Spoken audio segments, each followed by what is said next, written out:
This is Theory of Change. I'm Matthew Sheffield. Thanks for joining me.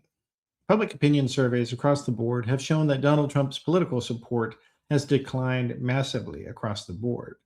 But there is one group of people that continues to be very strongly supportive of him, and that is the people who are within the so-called MAHA movement of Robert Kennedy Jr. Now, this is an interesting group to look at and think about because as the Republican Party has moved to the far right, it has kicked out the conservatives and moderates who were once part of that club.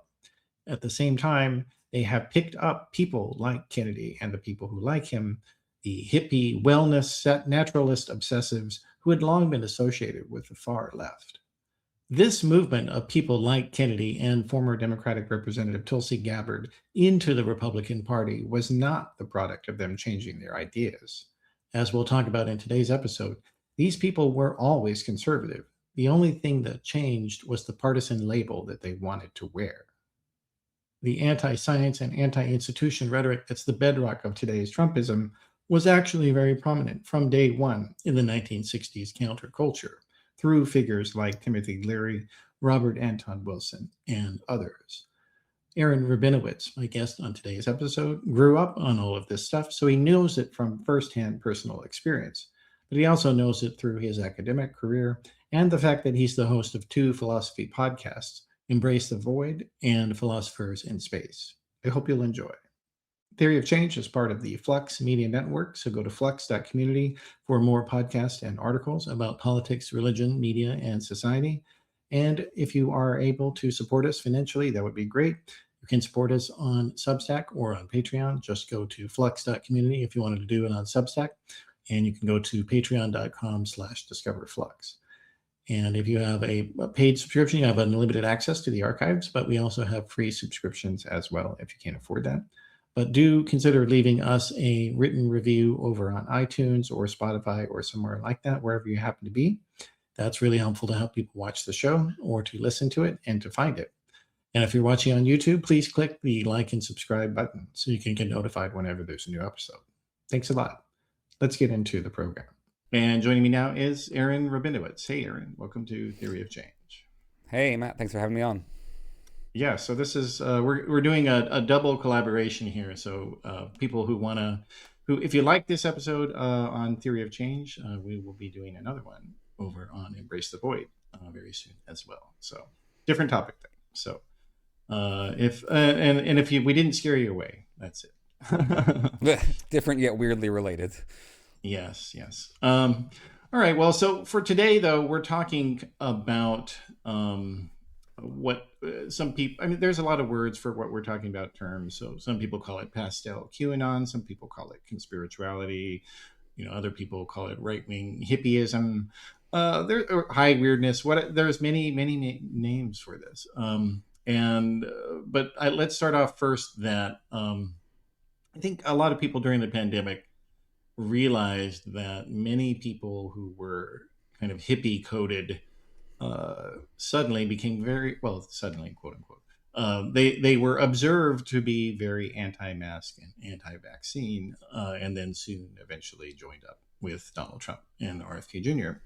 But what the reality is, though, that these ideas in many ways were fundamentally right-wing from the very beginning. It's just that people didn't really notice, I think. Mm-hmm. Yeah, I think there is an important sort of history of ideas that we need to understand that sort of starts in some conservative places like Lovecraft, moves into what we think of as leftist, though they're often leftist libertarian spaces like the hippies and high weirdness, during the 60s and 70s, and now has gone very broadly mainstream, and I think is driving our culture kind of across the political spectrum in various ways, but has on the right kind of metastasized into sort of the worst parts of those traditions. Yeah. And essentially Trump and RFK Jr. and Tulsi Gabbard, these people have they've sort of coalesced this conspiracy-oriented epistemology that had kind of been in past decades just been distributed kind of evenly across the political spectrum. and now it's overwhelmingly gravitating toward the right. Yeah, you can get in trouble online for sort of jumping too quickly into like a horseshoe theory of like, here's how the left and the right come back together under authoritarianism or something like that. But I'm pretty convinced these days that there is a kind of overlap that happens, a connecting point in the realm of naturalness and fixation on naturalness, and that combined with skepticism about mainstream narratives. So high weirdness, the term that I am particularly interested in, which refers to the culture that I personally grew up in, is really a culture, a counterculture in the traditional sense of it is resistant to mainstream culture. It sees it as suspect. It sees it as a legitimizing myth. Often it really was, to try to preserve norms that were harmful to people. And it takes a pretty radical approach to, challenging and exploring alternatives to those mainstream norms. And that is an idea that wasn't as popular, I think, amongst like what we think of as conservatism when high weirdness was sort of at its peak during that hippie era. But as you've seen mainstream culture trend towards neoliberalism with a little splash of progressivism, as you've seen conservatives come to view themselves as on the outs culturally, they have really adopted these kind of high weirdness skepticisms about mainstream narratives, which they identify with wokeness and, I just listened to your episode actually about Fit with the person who wrote Fit Nation, which I thought was really excellent on talking about this problem that like there is a overlap of people who are distrustful of conventional wisdom, and that creates a space for them to spiral in lots of interrelated directions. But a lot of those spirals kind of funnel down into these far right spaces.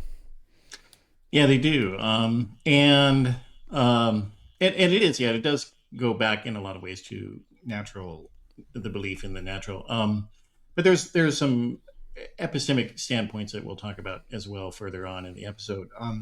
But I guess, one of the key things to think about in this context is of libertarianism as kind of a rump liberalism, if you will. From the political context, not used in America very, very much, but the idea that a party that sort of divides into, and there's a smaller minority that claims to be the real version, and that is different from the main larger body. And so that's kind of what happened with liberalism in the 20th century, beginning, roughly, let's say, with the emergence of socialism as kind of a alternative between, communism and liberalism is. But it was very much rooted in liberalism, and they could point very easily to John Stuart Mill and other people like that. But there were people who had a more hierarchical viewpoint, a naturalist viewpoint, if you will, about truth and about politics, about poverty, etc. And those are the people who became the libertarians later. Yeah. We don't want to it's hard because these are such large milieus of concepts. There's no easy line to trace, like here's when things went this way or here's when things went that way. You have a lot of broader cultural shifts happening. You have, civil rights conflict. You have, Red Scare, anti-socialist stuff. The increasing, one would argue increasingly predatory nature of capitalism, sort of just embodying the colonialism of the past. And all of that sort of disillusions a lot of people, right? So a lot of these movements, I do think, start in a kind of disillusionment, a break with the narratives that were making one's sense of purpose and meaning feel sustained.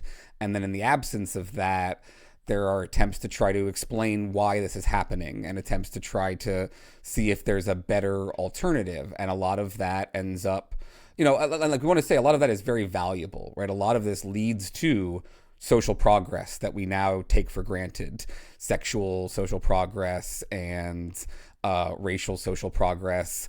But it also leads to, increases in conspiratorial beliefs or distrust of the government in ways like that aren't actually constructive or valuable, right? There are reasonable times to be distrustful of governments, and then there is a kind of more all-consuming version of that can lead one astray epistemically. So I think there's a lot of different threads here that we can kind of pull on, and then you add in like massive doses of psychedelics, and you get some really radical perspectives. You also get a lot of modern technology, a lot of modern science fiction and horror. It shapes all these different aspects of our world that I think now are so baked in that, in a sense, sort of high weirdness won the culture wars, and now we're just kind of living in that world. Yeah, in a lot of ways. And certainly we see that with, now that, marijuana is legalized in most American states and many other countries around the world as well, and other drugs in other areas. But let's maybe talk specifically about some specific people here. Sure. One of the things, as I said, people oftentimes think of the 60s, 70s counterculture as this big left-wing movement. And it's certainly true that there were plenty of people in that worldview, and probably the majority of them, seems like. If we look at the voting trends of baby boomers, generally speaking, they have been a Democratic voting group. But at the same time, there were always some very significant, prominent individuals in this culture that had kind of right libertarian viewpoints, right-wing anarchist viewpoints, and I think probably the earliest one who became, overtly right wing later in life was Jack Kerouac, the founder of the Beat Poet movement. So for people who don't know what that was or who he was, why don't you give us a little overview, please?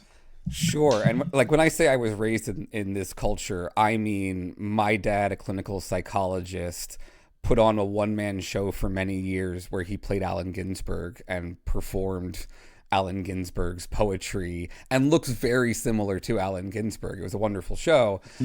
So like I saw, Naked Lunch, William S. Burroughs, the movie of William S. Burroughs' book, at a deeply inappropriate age. These were poets of various backgrounds who kind of came together, again, in sort of resistance to what they saw as the norms around art and writing and culture.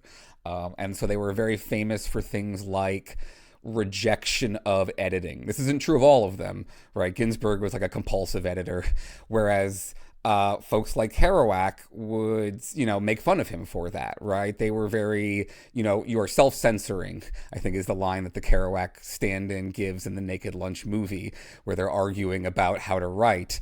Whereas Burroughs' line in there is exterminate all rational thought.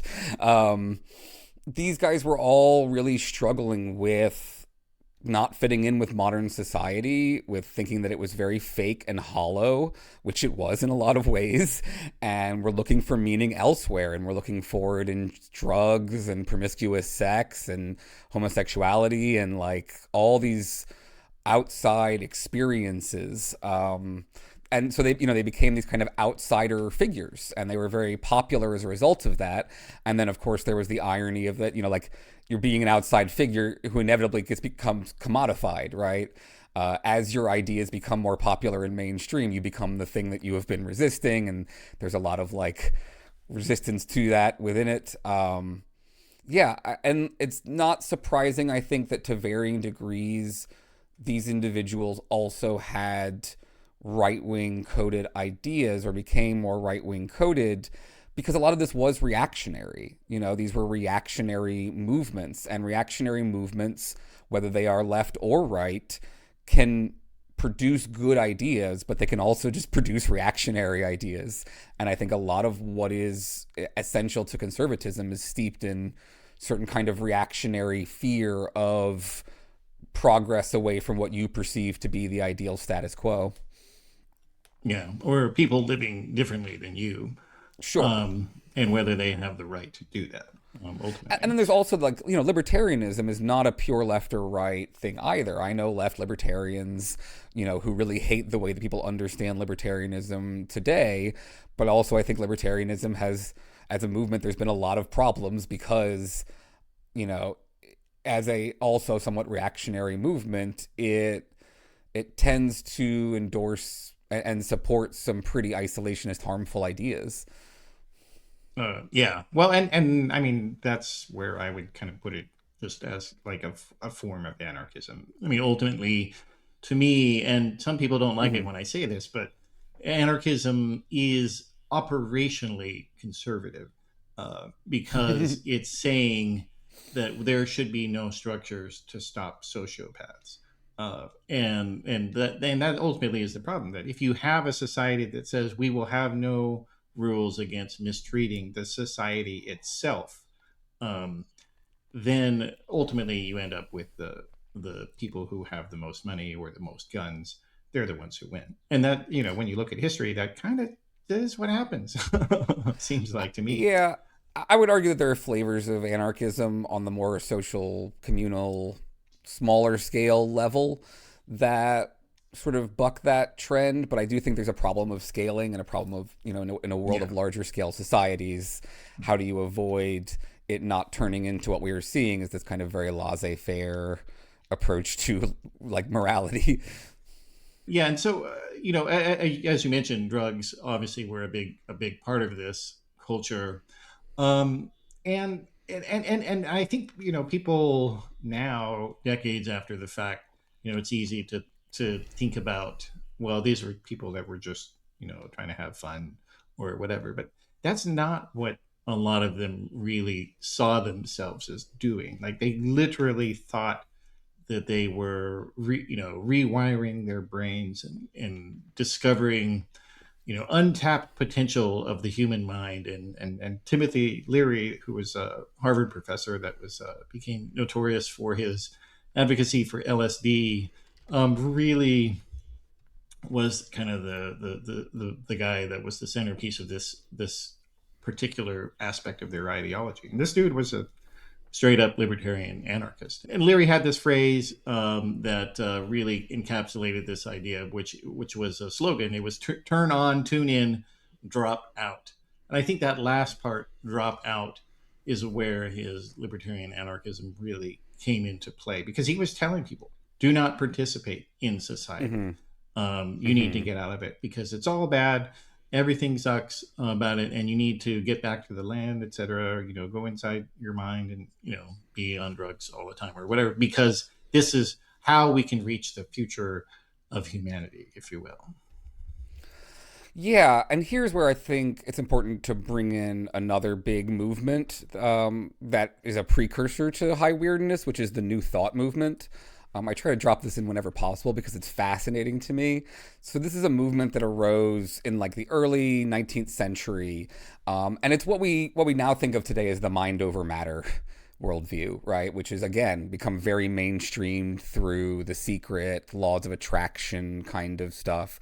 This is the origination of the ideas of laws of attraction. These were often not traditional scientists or something. These were people on the outs of scientific culture at that time who had sort of extreme views about what was being discovered about science that suggested that there were connections between the mind and the body, right? So you have your classic Cartesian, how do these things connect? What is the influence of the mind over the body?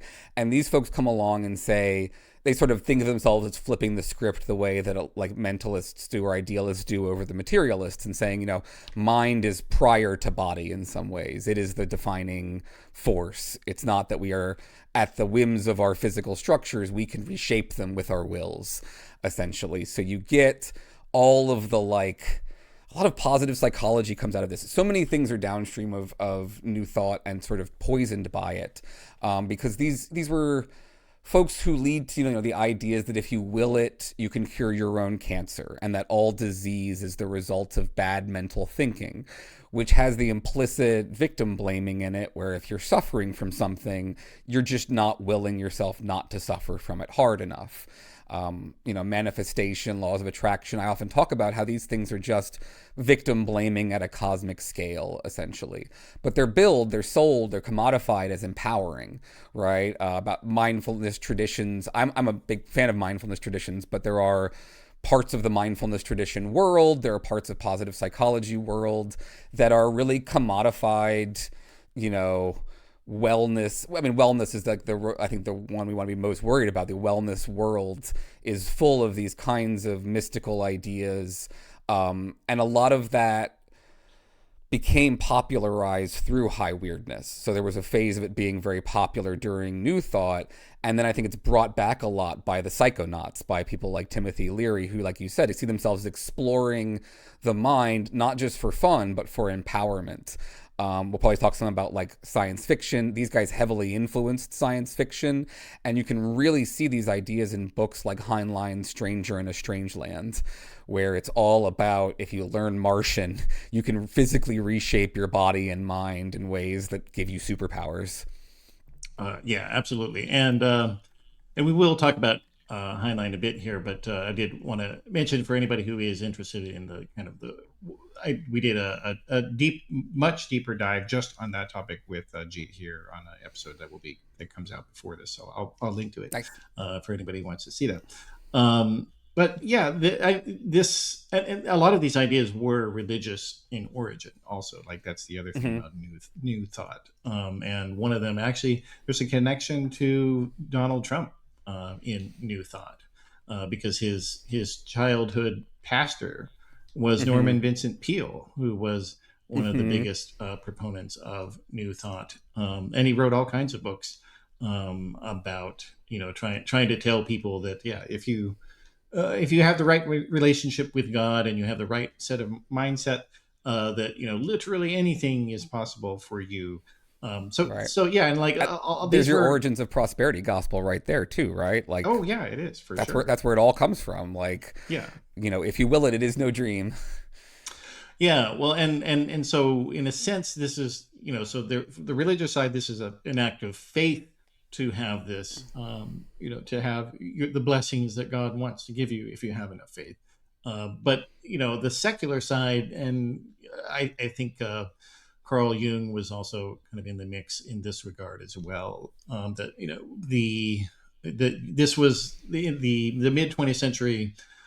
It was finally a moment where I'd say probably most educated people outside of or in the U.S. and other countries had come to the idea, well, there's no such thing as a soul, but there is a mind, and so we are discovering how it really works.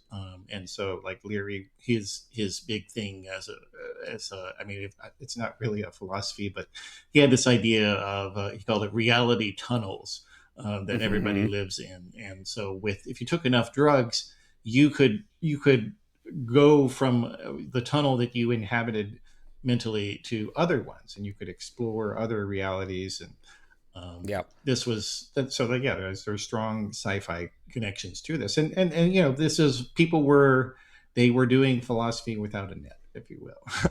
Yeah, and if you look at the sense makers, speaking of thought tunnels, like people like Jordan Peterson, folks, they talk about these ideas of thought tunnels, and they often are being they're using it to be critical of mainstream culture and saying people get stuck in these mainstream thought tunnels and they have to break out of those into, novel ways of thinking. There's definitely a ton of religious stuff in this. The folks that they were drawing on, heavily steeped in Gnosticism as well as non-Western traditions. So a big impact was the translation, starting at the beginning, spreading of translations of non-Western Buddhist and Taoist writing into Western spaces. And then you look at things like Carlos Castaneda and Don Juan. Often these are half-baked, like fictionalized, very problematic colonialist accounts of various spiritual and wisdom traditions that are then co-opted into their attempts to kind of assemble an alternative worldview to what they saw sort of dominating society. And I think you see the modern right doing the exact same thing. And like the role of Gnosticism is the same. Gnosticism, if you look at it as a religious tradition, is very conspiracy theory in nature. It basically says we are all trapped under the whims of a creature that is preventing us from knowing the truth, and that we can find our way to the truth by escaping that kind of mental prison. So what you can see as being the thing that would inspire folks like Philip K. Dick or Timothy Leary to try to break out through drug use or through exploration of other ideas is the same mindset that's telling people, you have to escape the woke mind virus. Yeah, absolutely. And it's notable with this tradition that they're not that it is very experiential or self-centric. So in other words, if I feel something, then it's true. And that's, so they're not saying, well, I can prove that these other ideas are false. No, they're saying, well, no, I have this own experience, it's my own truth. And because I feel this, then it is true. And it's so ironic though, because like especially Jordan Peterson, is constantly railing against postmodernism. But his entire worldview is inflected through postmodern thought and the way he talks deeply about postmodern. But he can't even see it, and neither can any of his fans. Which is funny. I would say there are like two sort of source materials for that part of this giant conceptual map. On the like secular side is phenomenology.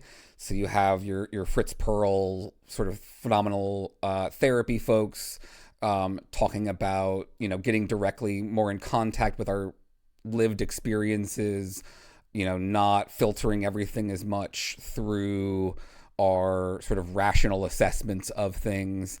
And then evangelicalism. I just think American evangelicalism's rejection of expertise in the form of rejection of mitigated access to God, right? Replacing that with the direct reading of and the direct experience of God being the central part of the religious practice. Those two things kind of really come together to create this heavily individualist epistemology where you can only kind of trust your own eyes and only your own eyes. The Orwell quote that always goes around, right? They'll teach you not to trust your own eyes kind of stuff. And that then, immediately like leads to do your own research, right? Where do your own research becomes a co-opted idea for conspiracy theories. It's very hard. It's very hard in the modern world where there are a lot of real conspiracies and there is a lot of inappropriate, harmful, powerful behavior going on to like Epstein files. Yeah. We can't be generalists, as Dentith would say, about conspiracy theory anymore. You can't just dismiss people who believe in conspiracy theories as being epistemically flawed, because there are we're all conspiracy theorists now. It's just a degree issue. And I think that's problematic because it does make it easier to then slide into, I think it makes it easier to then slide into believing certain other things like anti-Semitism. Yeah. It is. I mean, that is really kind of the paradox that is interwoven throughout all of these people, that some of their ideas are true. And I think one area where that was very common, and I know you're not into quantum physics stuff as much, so I will spare you with that, Aaron. But they're making fun of it, if that counts.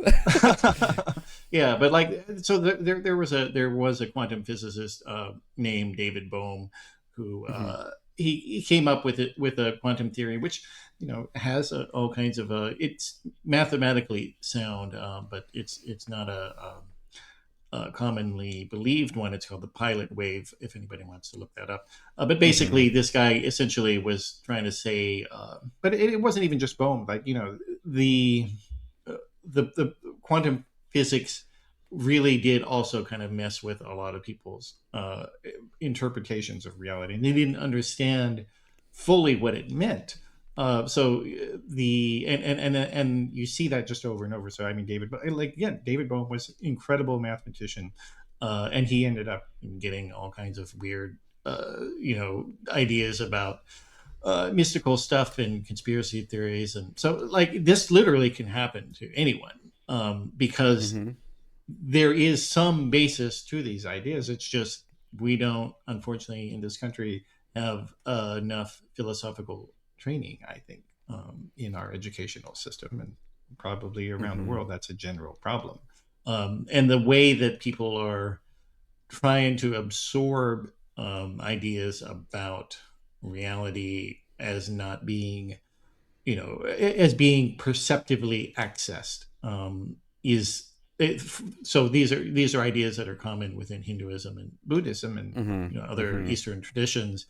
But the way, as you said, they're kind of bastardized and dumbed down when they're put into popular culture, and and then so like we see with this idea that well, if you and like New Thought really kind of goes into that, Mm-hmm. that if I just think hard enough, I can change reality through the power of my mind. And like this, another guy we should talk about is Robert Anton Wilson. Like he wrote, Mm-hmm. that was his entire centerpiece of his ideas was quantum woo. He wrote a book called Quantum Psychology, and he described his political beliefs as non-Euclidean politics, and like Which he stole from mathematically, Lovecraft. his ideas were just ludicrous. Like the guy did not know what he was talking about. But Mm-hmm. he was able to import a lot of the prestige of science and math into his idea. But of course, he didn't actually make any equations or anything like that. But it sounded profound. Yeah, all of these traditions, this was a period of heavily attempting to use the trappings of science or cargo cult science to bring in anything that feels good or even feels commodifiable. And like a lot of this is grifter stuff. A lot of the New Thought movement is tied up with psychic Mesmer. Like Mesmer himself was a New Thought guy. And Robert Anton Wilson is really fascinating. He writes things like the Illuminatus trilogy, which brings us, a lot of Discordian thought. It brings us a lot of countercultural ideas, and it also is at a really interesting. There's an inflection point there about the concept "don't immanentize the eschaton." Which is a phrase that was popular with William F. Buckley Jr. in the straightforward sense of he didn't want a one world government that was going to try to control everybody, and these folks were also not wanting that. So they were also talking about how the book is all about people trying to immanentize the eschaton, meaning trying to control people, trying to control the world, and it's all about the kind of anarchist counter control ideas. And quantum physics is really fundamental to a lot of this, I think, because the New Thought movement didn't have the benefit of quantum physics to draw on, but they would have loved it so much. And it is now, I think, the default scientific framework for a lot of New Thought ideas around laws of attraction. If you ask somebody, how does manifestation work? I think 9 times out of 10, they're going to tell you something quantum woo based. They're going to say that our minds can change the quantum states, and then that in turn bubbles back up and impacts us. I've got another article coming out at the UK Skeptic Mag about all of the arguments for why we should, why people think it's okay to have legalized snake oil sales. And one of the big ones is just quantum physics. They think that quantum physics on some level proves all of this stuff. When it obviously it very much doesn't, and a lot of quantum physicists have done a lot of work trying to disprove that, but they're fighting a losing battle a lot of the time because it's, as you mentioned, such complicated stuff to understand, but the simplified versions of it are very appealing. Just one other example that comes to mind in all of this is you were talking about different kind of quantum theories, the multiverse theory, the quantum wave breaking down into multiple realities. These are ideas that are very popular amongst the high weirdness folks, and you see people talking about going to different dimensions. Philip K. Dick, I think, probably believed that he was just observing other dimensions directly at various points. but it then, becomes mainstream, right? You have the MCU multiverse, you've got Rick and Morty, everybody is kind of on board with these things, and they open up a lot of spaces for what if, right? And then people kind of, I think, take that what if to too serious, like if I can imagine it, then it must be real kind of places. Yeah. Well, and that's and the irony with that regard is that this is just another variation of the ontological argument for the existence of God, that which was resolved a long time ago through the ideas of the flying spaghetti monster And Bertrand things like Russell. Yeah. Flying Spaghetti Monster, an internet manifestation of the kind of high weirdness new religions that you see, like the Church of the Subgenius and Discordianism. It's interesting. Maybe we talk a little bit about, like, there are different metaphysics running around in these cultures too. I don't want to paint this as one broad brush. So you have, like, on one end, you've got like Lovecraftian metaphysics, which is the world is fundamentally uncaring and like there is no loving God that's trying to help you, and that's why everything is fallen and terrible. Or there's evil gods, actually. Or there's evil gods, right? Like actively, I mean, like, they're not evil in so far they don't care enough to be evil, but right, you perceive it as evil because of the uncaring nature of it, right? Yeah. But then you have like the Gnosticism kind of views of there is a loving God, but there's also this kind of Manichaean evil guy, demiurge, who's preventing us from knowing the truth. But then you have like the Discordians. And the Discordian metaphysics is fascinating. If you ever read the Principia Discordia, there's a page on it where they explain their metaphysics as when we experience the world, we perceive things as a mix of ordered things and disordered things. But the true nature of things is pure underlying chaos. And all that's happening is we have these frames, they call them frames of perception, that you put over the chaos. And according to your frame, certain things appear ordered and other things appear disordered, right? So you think of like Newtonian physics. You put the Newtonian physics frame over the world, certain data makes sense and other data doesn't make sense. They thought that was basically true, and like Discordians will argue that's basically true of all knowledge, of all ideas. So that's a very radical kind of anti-realism or skepticism about truth and knowledge, that I think then creeps in all over the place. Where people will say, well, that's just your truth. I live my own truth. That's just like your opinion, man. Yeah, that's just like your opinion, man, right? My dear sweet Lebowski. Like, again, I am a creature of high weirdness. I love this tradition for all of the horrible things that it has also brought into the world. So, like, I love Lebowski. I love this Buddhism. I love all of those things. But, like, it is a recognition of the critique of this kind of view. Yeah, well, and the idea of the framing or the reality tunnel, or that also did strongly go into a linguistic conception as well, and that was the first person to kind of really put this all down in some sense was this guy named Alfred Korzybski, who nobody nowadays has ever heard of this guy. But, at the peak of his influence in the 1930s to 1950s, or 1950, I think is when he died, if I remember right. They had, he basically had this idea that he called general semantics. And Korzybski, he had no training as a linguist. He had no training as a philosopher. He did not engage with philosophy or with linguistics, and in fact, I read an article, contemporaneous article, which claimed that his usage of the word semantics was actually inserted at the last minute in his magnum opus, because he didn't even it wasn't even core to his ideas. But essentially, what he was saying, and people, at the time said he was a cult leader, and seems to be some evidence for that. But basically what he would tell people was that, how you talk about things has a deep control over your mind and what you can know. And, and again, there's some truth to that. But, insisting that it's absolute truth, and that, if I say I don't have beliefs, then I don't have beliefs. Or if I say that a thing is not there, then it's not there. Like it Or if basically your kind of language, became huh? or if your language doesn't have a word for something, you can't experience that thing, for example. Yeah, exactly. And so it was like, kind of one of the earliest self-help cults that Hmm. was deeply, deeply influential on other people as well. Including on sci-fi authors. So Robert Heinlein, who Hmm. you mentioned, was big into Korzybski, and so was Robert Anton Wilson. Like both of them would cite him a lot, especially Wilson. Yeah, I think Korbinski's a very interesting kind of bridging fossil between the new thought and the high weirdness space in that way. And he also reminds me a lot, the stuff that I was reading about him when you mentioned him is very similar to how I think a lot of people misappropriate the Sapir-Whorf hypothesis in linguistic theory.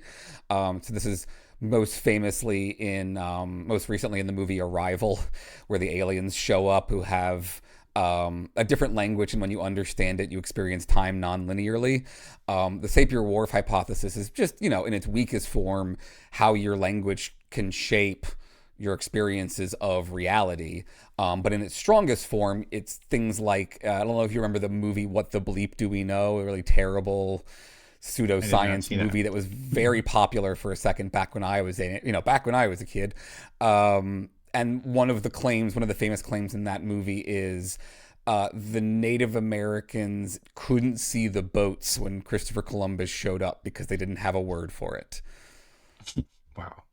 Yeah, Uh, like it's a very extreme, like again, mind over matter, right? If you don't have a conceptual space for it, then you can't experience it. You can't learn anything about it.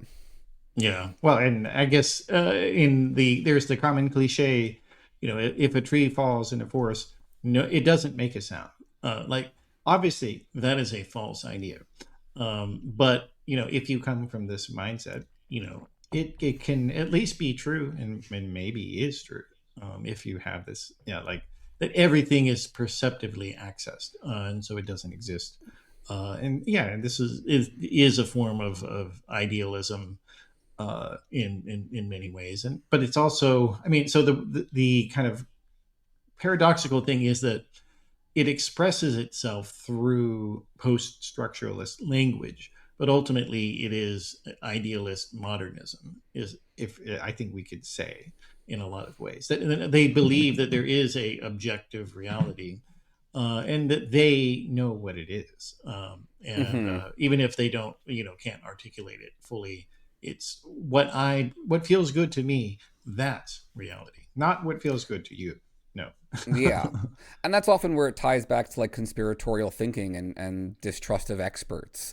That like I'm breaking through to the direct phenomenal experience of the true logos, the true God or reality. And the experts either are incapable of doing so or know that this is possible and are actively trying to prevent people from doing so. Either way, like everybody is trapped in this kind of conspiracy. The movie The Matrix, I think, for all the ways that I love it and think it is a wonderful, brilliant movie, also has a lot to answer for on this front in terms of mainstreaming essentially the idea of like pilling people, of helping people wake up from the world that they are being lied to about. And I think that has just become that's just an incredibly powerful image for people when they are feeling, disillusioned, when they are feeling cut off, when they can tell that something is wrong but can't put their finger on what it is. It's a really vulnerable time for someone to come in and say, here's what the problem actually is. It's experts or it's, the government. Yeah, or it's women, or it's Jews, or Right. whatever. It's All of the anyone above. except for these right wing elites that are sucking the money out of the economy and making your life shit. Not them. Um, Yeah, I mean, for their credit, the high weirdness folks did recognize that capitalism was the problem at the time. A lot of them, I think, there was no way to like see a way towards an alternative because America was so radically anti-communist that they just there was nothing left but anarchism at that point. I feel like. yeah, well, and that's the idea of dropout from Leary in a lot of ways, and And Wilson, he kind of did exhibit this sort of this ongoing conflict in his own political ideas, and he did eventually kind of end up with anarchism after initially identifying as some sort of libertarian socialist, and we saw that also with Robert Heinlein as well, who in many ways was, you could argue, kind of the progenitor of this worldview in terms of the chronology, in that, because his book Stranger in a Strange Land that came out in 1960, like there was no counterculture by and large at that point in time, and certainly people weren't reading the beat poets. Like no one reads poetry. Sorry, guys. I mean, we still use the word we still use the word grok today, completely derived of its stranger in a strange land meaning, unfortunately. But yeah, I agree. He was hugely impactful, and also a messy, complicated. Like even like Stranger in a Strange Land is not as progressive a book as you would like it to be. First of all, if you read it, it's full of homophobia and sexism. It's very like much of the golden age of science fiction. It's full of racism, homophobia, and sexism. Not as much racism, but the other ones of that time, yeah, very much so. And I go ahead. Oh, but I was going to say, but also, the core kind of epistemic conceit of the book was that the protagonist, who was a human that was raised by Martians that came back to Earth, he had learned the language of Martian, and it changed his interface with reality, and it gave him a power to manipulate reality and to make people disappear and do all sorts of magical things, and it really does tie back to these original mystical ideas of like if I know the true name of a magical being, then I will have power over that magical being, and you see that in a lot of ancient myths, and medieval ones as well. That and so this is they really do believe that there is some underlying reality in that if through my feelings I can find it and I can have control, and it's a way of trying to find order in an unjust world, and that if I know what the underlying reality is, then I and my friends and family, we can partake of it and restore the order.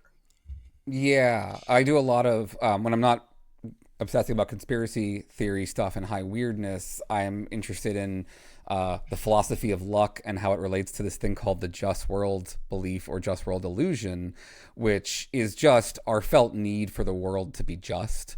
Like we have a strong, deeply felt need for our worlds to be just because it makes it feel fair and controllable.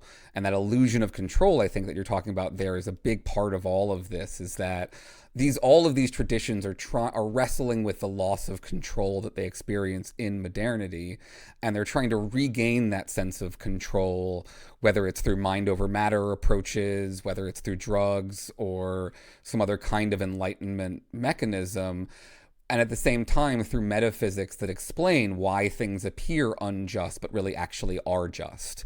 That if you really do learn the secret truths of the universe will treat you justly. That is really at the core of, I think, the laws of attraction mindsets. Yeah, and there's a religious component to this as well. When you look at, and I have another episode on this, so I will link about the emergence of Satan within Judaism. So Satan is not part of classical Judaism. There are multiple Satans, in fact, and they are the angels of God. They are God's employees.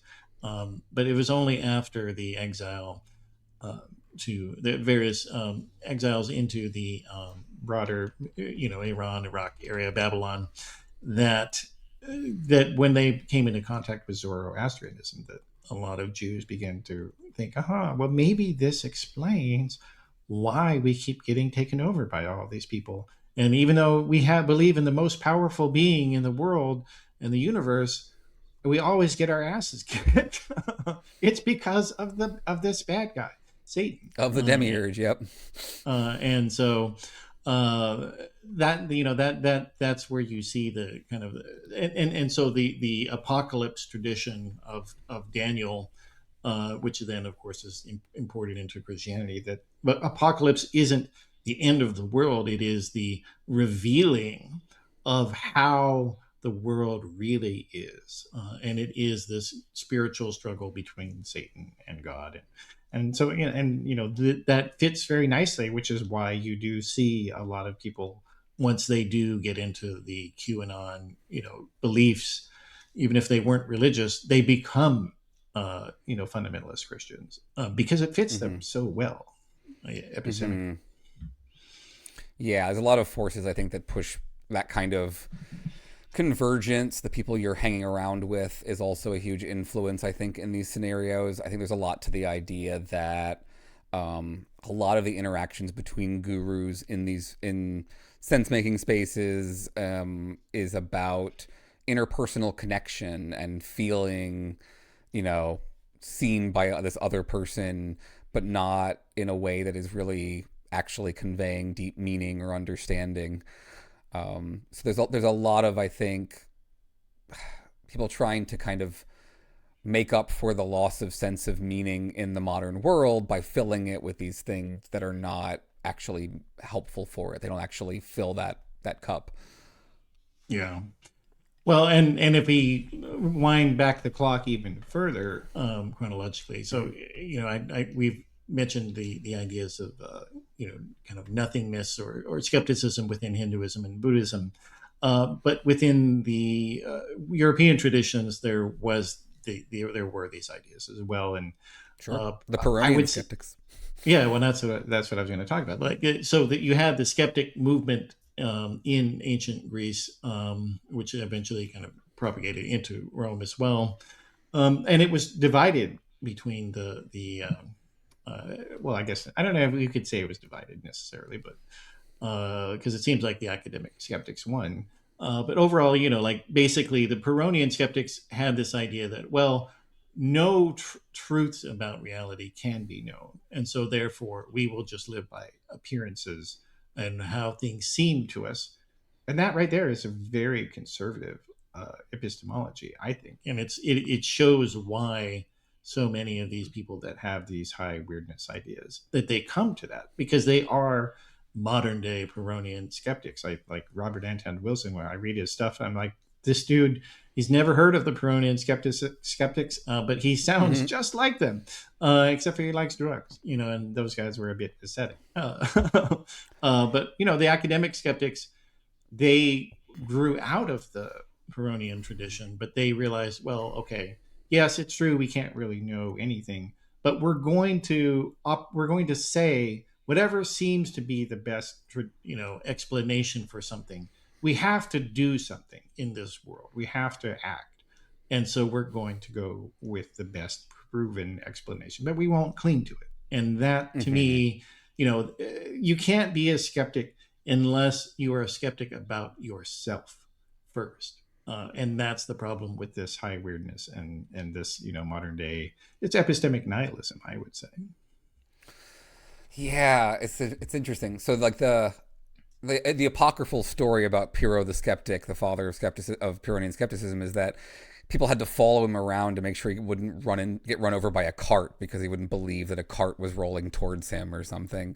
Now, I mean, if you read the Pyrrhonian skeptics, they're more in the phenomenological tradition of saying, well, you can believe your direct experiences, but you shouldn't believe any inferences from them logically or any claims of knowledge that you haven't directly experienced kind of approach. So in that sense, it was kind of the earlier versions of do your own research, right? Don't trust the experts. Yeah, absolutely. And then, a lot of philosophy is struggling with, what do we mean by know? Like, can I say I schmo it? I don't know it, but I schmo it, which means I mostly know it enough to believe it, right? And then, you have Cartesian skepticism that comes along and brings back these questions of what it means to be certain or to have this absolute knowledge that I do think also, again, opens the door for the kind of new thought stuff.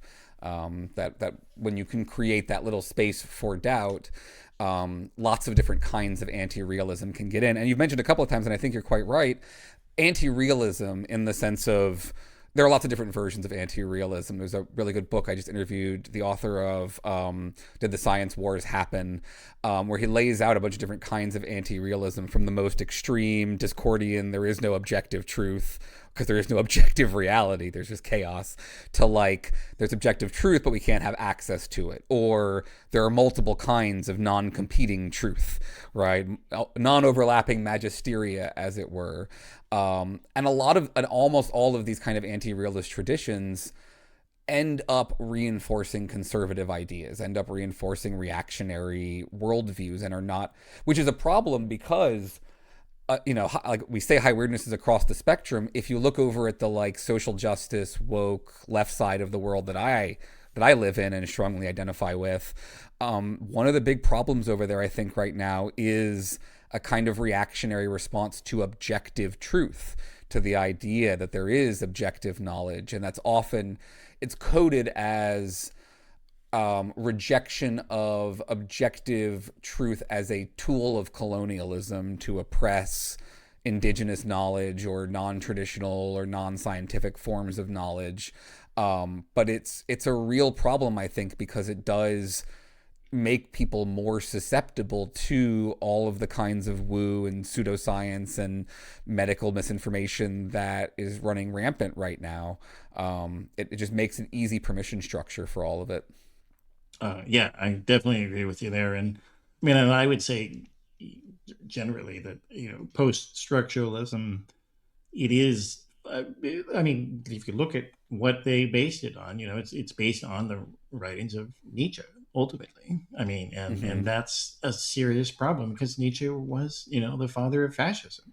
Like, if you look at what he was actually intending to do, and you look at his final works, the guy loved slavery, the guy hated socialism, he hated communism, he hated women, like pretty much anything that if you're a post-structuralist, that you say you oppose, that's your guy that you're hearkening to with your arguments. And you got different French misinterpreters of Nietzsche, like Deleuze, and people like Michel Foucault.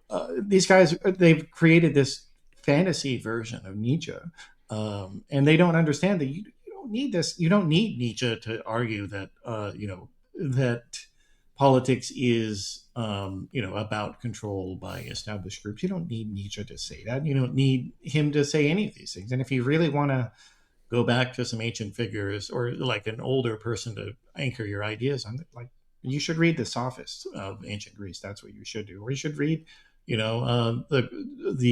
Charvaka tradition of India.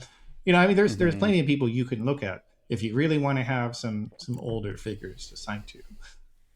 I would say. Yeah, there's plenty of skepticism out there in the world. You got your Taoists, you got your Zen Buddhists. There's lots of, but it's also, I think, important to recognize that all of these traditions come with problems and challenges and risks. One of the things that I think is valuable in Davies' book, High Weirdness, is that he really does portray the skeptical path as a tightrope. And I think this is right, that it is so easy to slip in one direction or the other in various kinds of reactionary ways as you walk this path. Even approaches that are like, well, just don't have, high confidence about anything, right? Just be really uncertain about things. Again, Pyrrhonian skeptics about suspending belief where you cannot know. That can lead to kinds of passivity, that can lead to an unwillingness to recognize what is in fact the reality, because it just, you lose the ability, the willingness to commit to ideas, or you see it as dangerous to believe things too strongly. During a time when I think part of the problem that people are experiencing with the loss of meaning is they don't know what to hold to fairly strongly at this point. Yeah. Well, and I would say, to go back to quantum just a bit, that, Richard Feynman, the physicist who was the guy who he got a Nobel Prize for quantizing electromagnetism, he was also a big science communicator, and he had some problems as well. We should say he was big sexual harasser of women. But one thing he said that was right was that you are the easiest person to fool, and that's, skepticism begins with yourself, and that to me is the core problem of so much of this, modern day woo and high weirdness, is that they don't understand you are the one you should be the most skeptical of, not other people and not experts or whatever. It's you should understand you don't know what you're talking about, and if in areas where you haven't done serious engagement with the literature, and Alfred Korzybski, I think, is a really good example of this. That he wrote thousands of pages of books, talking about semantics and philosophy, and he didn't engage with these people at all. Like he had a big he hated Aristotle, and because he thought that Aristotle kind of invented Boolean logic, which is absurd, because it's like literally what a weird thing to hate someone for. Yeah, I know, but that's he was obsessed with hating Aristotle, and because but but he wasn't engaging with Aristotle, because in fact Aristotle has in multiple books talks about the idea that there are multiple logical conclusions, that you cannot say that everything is true or false. That was the core idea of Korzybski, but Aristotle actually said that. So it's like he didn't engage with the existing literature and the existing authors, and that's really kind of, I think, the through line also is with these people, is that everything is about the first principles, that I will deduce everything purely from first principles instead of empirical observation and this confirmation of my own beliefs. That's, I think, is their approach to the world ultimately. I mean, to your point about the self being the easiest one to fool, since we referenced the Beats earlier, one of my favorite lines from the Beats is from William S. Burroughs' Naked Lunch, which is the hustlers of the world. There is one mark you cannot beat, the mark inside. We are always marks in that sense. And then to your point about, truth and falsity, one of the classic phrases of Discordian thought is every idea is true in some sense and false in some sense and meaningless in some sense and true and false in some sense, and they just go on and on like that. But every conjunction of true, false, and meaningless, they would say, is correct for all ideas. Very radical, trying to break down sort of binary approaches to epistemology. Yeah. Well, and and again, like there's some truth to that idea, but it's better for people to have read Karl Popper than to have read Discordianism. Sure. Because like for Popper, or do both. If you want, if you're going to read Discordianism, you should read Popper for sure. Yes. And the core idea of his epistemology is that nothing is absolutely true. That everything that we think is true is just only unfalsified. And I think that that's a better axiology or epistemology, that if you hold to it in that way, it's more healthy, because you're not saying that your own ideas are true. And I think that that's the core problem that we have here. Even though they say the people that I've known who come out of these traditions, they claim not to have opinions, they claim not to have beliefs, but then when I say, okay, well, here's some things that show your beliefs are false, they don't want to hear it. Because they do have beliefs and they do have opinions, but they just don't want to say it. Yeah, I think I just put out a piece a little while ago about skeptical epistemology or pessimistic epistemology, where people feel like because they've been convinced about confirmation bias and cognitive biases, they just shouldn't strongly believe anything, like I was saying earlier. And I think I love Popper, I love falsificationism, that's great. I think we should say certain things are just objectively true, and we know that they are objectively true past a reasonable standard. I think our fear of doing that is a lot of what is driving problems right now. And I worry that folks on the left and the right, but especially because I live in the leftist spaces, I worry that they are increasingly afraid to do that, and it makes it much harder for them to resist, arguments from the right. Okay. Well, let's talk about that a bit more. Yeah. I mean, I think that I agree with that in general, but I would say that Popper is saying that some things are objectively false, so he gives you a access to a common reality through falseness rather than through truth. I feel like that's a wordplay game a little bit, because let's take a one example that I give in my article. The Holocaust happened. Like, it's objectively true that the Holocaust happened, I think. I don't think there's any reason to be falsificationist about, we just haven't falsified that the Holocaust happened yet or something like that. Like, we know it happened, and we know that it was wrong. Like, those are two claims. Yeah. Like, one's a historical, empirical claim, one's a moral, normative claim. And they're both ones that we can know are objectively true, and that we can know that there is not going to be evidence that will come along and falsify them, right? In the Humean kind of sense, any evidence that comes along that appears to falsify them, it doesn't actually falsify them. It's either fake, made up, or wrong. Yeah. Okay. Well, I mean, I would agree with that. There is a difference. I think also people should distinguish between scientific claims and historical claims as well. And actually, that is a point that the Pyrrhonians did, because they were talking, in their own writing, they were primarily talking about scientific claims about the world. They weren't talking about the other stuff. But so even if we do scientific claims, though, take the claim evolution is true, right? I don't think that's falsifiable at this point, right? I just think it's we might find out that some of the details of how it happened are different, but the scientific claim that species evolved on this planet seems and this is why, as I understand, again, I'm not a philosopher of science, but my understanding of philosopher of science is that they have moved a little bit beyond Popper's falsificationism, because it seems like certain claims for which there is such a sufficient body of evidence. Maybe this isn't their reason, but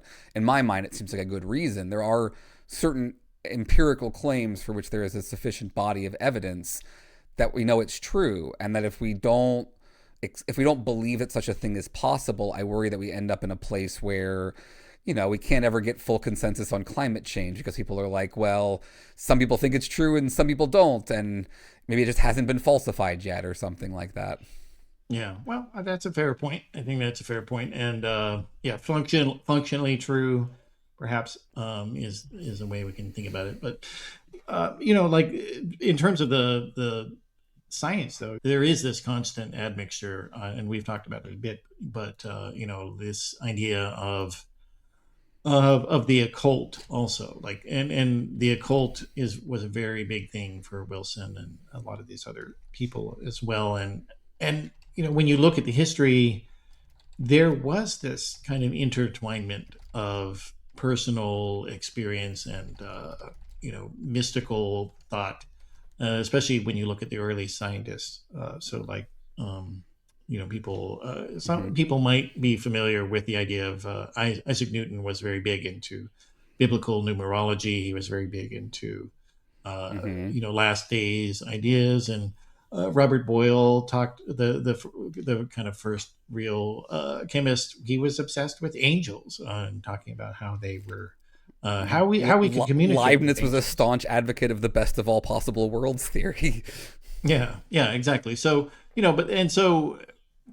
there is a certain the other paradox is that this experiential idea of reality, in some sense, it has the ingredients to help people get out of conspiracy beliefs, because you should be able to directly prove or things that you say are true, and that is within their tradition as well, and that is why science got out of and bifurcated. So chemistry left alchemy, and physics came to be its own thing instead of arguing for gods, magically doing things, and we lost the idea of the luminiferous ether, and the ideas of that there was a secret ingredient of matter that is what caused fire. Like these were common beliefs that were believed by many early scientists. So, there are ingredients that can help people not have these beliefs within these systems as well. So yeah. I mean, I genuinely think high weirdness is a mixed bag, like a lot of traditions. I think what I see sometimes is a resistance to complex epistemologies, essentially. Like, the reality I think that is true is sometimes you need to trust your direct experiences. A lot of times you need to trust your direct experiences, but sometimes you shouldn't. A lot of times you need to trust experts, except when you shouldn't. And like, it's very particularist about when you need to be doing those things, and there isn't an easy formula that you can apply to know what to do. A lot of times we are muddling through epistemically, and I don't think folks like that a lot. It feels very unpleasant. It's very nerve-wracking. And so the appeal of these other views is often that they have fairly simplistic epistemologies. Once you shed all of the layers of Gnosticism or whatever, that they are sort of fairly, it's, trust your direct experiences, right? And that's it, right? Like that's, and stop there. That can feel very easy and relaxing to people who don't want to work through the complexities of, is this a good expert or a bad expert? And that is kind of the paradox, is that, science grew out of that idea, actually. And that the rediscovery of the Pyrrhonian skeptics during the time of Descartes, that, they had a significant impact on early science. And so it was what enabled people to question religious dogma about, well, this is the nature of reality because we say it is. And so people were like, no, I can test things and through my own experience, I can see if there are, spirits inside of animals or whatever, like whatever various claims, spontaneous combustion and spontaneous, like people were able to test all of these ideas and find that they were not real. So yeah, skepticism is both generative and also nihilistic at the same time. And as you were saying, it is a tightrope. Yeah, I mean, so you got the pre-Socratics, right? They were doing a kind of science, trying to theorize about the physical nature of the world. Socrates himself then comes along, and a lot of what Socrates is doing is, oh, you're an expert in something. Let me ask you questions about it to prove that you don't actually know what the hell you're talking about. So there was that skepticism of expertise and the direct inquiry built in from the beginnings of philosophy. And again, for better and like I think it's for better and worse, in my opinion, because it opens people up to new ideas. It creates new spaces for ideas, but it also makes them resistant to certain ideas, and it makes it harder for them to cede kind of epistemic authority to other individuals and trust other individuals. Yeah, because other people's experiences are also real. And I think that's the core thing that people who have this, self-centered epistemology, that they don't, that's the thing we got to get people to realize, that other minds are real, other experiences are valid, and other ways of thinking, they can be more right than yours. And that's up to difficult. Yeah, up to a point. Well, and these are, it's uncomfortable, but at the same time, it can also be freeing, I think, as well. And that's, one of the things that you talk about on your podcast a lot as well. And that's why it's called Embrace the Void. Like, what do you mean by that? Oh, I mean many, many things by that. That's a very high weirdness phrase. I later realized, embracing the void. The show originated as a way to cope with living in the worst of all possible timelines we theorize that we are now stuck in. And it's about, so one of the ideas there would be abiding or attachment or non-attachment, right? I don't know if you can even see the tattoo. Oh, it's weird. There you go. Abide. Okay. Yeah. Right, which is Lebowski, it's Taoism, and it's the idea of like, yeah, you're living in a terrible situation. You have to some extent accept that while also trying to change it.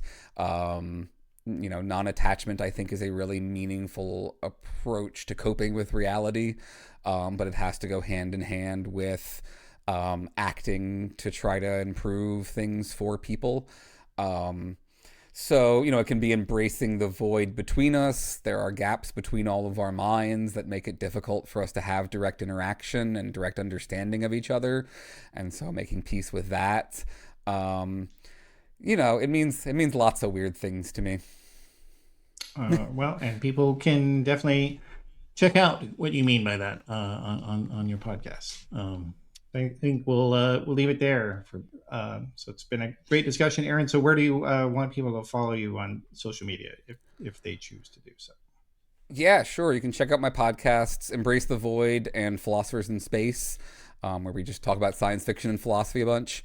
Very straightforward. And you can find me on Blue Sky at ETV Pod. We've also got a Philosophers in Space Facebook group if people want to come hang out there. Okay, sounds good. All right, cool. Encourage everybody to do that. Thanks. Yeah, thanks. Thanks for having me, Matt. It's fun. All right, so that is the program. Thanks a lot for joining us for the discussion. And you can always get more if you go to theoryofchange.show, where we have the video, audio, and transcript of all the episodes. And if you would like to become a paid or free subscriber, you can do that. If you go to theoryofchange.show, you can subscribe on Substack.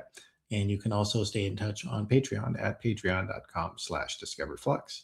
And if you're watching on YouTube, please do click the like and subscribe button so you can get notified whenever there's a new episode. Thanks a lot, and I'll see you next time.